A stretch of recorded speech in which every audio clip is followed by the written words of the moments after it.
Let the evidence speak. Ang mas mahalagang tanong ay kung nasaan ang pera. Nagkakabawian na umano ng pangalan sa draft report na sumusuporta sa impeachment laban kay VP Sara. Pero ayon sa minorya, matibay ang basihan ng mga kaso laban sa pangalawang Pangulo. Yan ang Agenda Weekend Report ni Joel Manalo.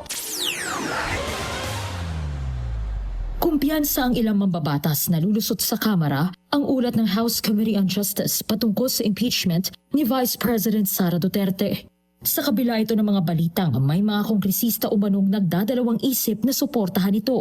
Ayon kay ACT Teachers Party List Representative Antonio Tinio, isa sa mga nagsusulong ng impeachment ni VP Sara, patunay ang unanimous vote ng House Committee on Justice na mayroong probable cause o sapat na batayan ng impeachment para lumusot ito sa plenaryo.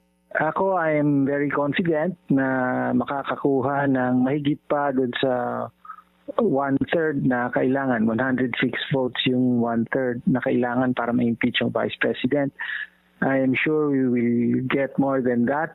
Pero ayon sa ulat ng politiko, may mga kongresista na raw na bumabawi ng kanilang pangalan bilang author ng draft resolution na ihahain ng Justice Committee sa plenaryo dahil sa umano'y pangamba ng mga ito na mabatikos, bagay na naipunto rin ni Tinio. Sa kabila nito, tiwala ang kongresista na mas matimbang ang lakas ng ebidensya para suportahan ang magiging articles of impeachment laban sa bise. So, pwedeng may mga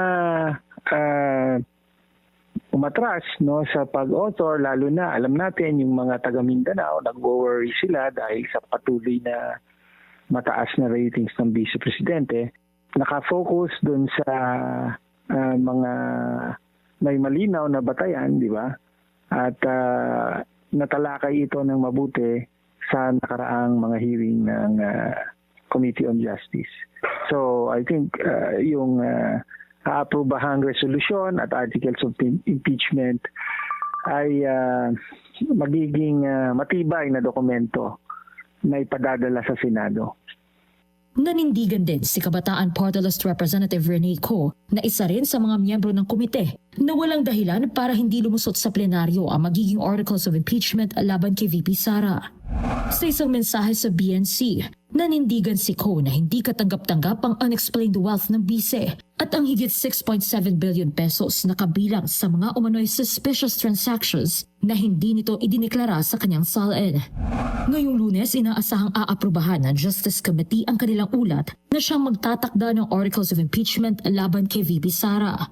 Sa oras na maaprubahan ito ng komite, isasama na ito sa order of business ng Kamara para maisalang sa deliberasyon sa plenaryo. Para sa Agenda Weekend, Joan Manalo,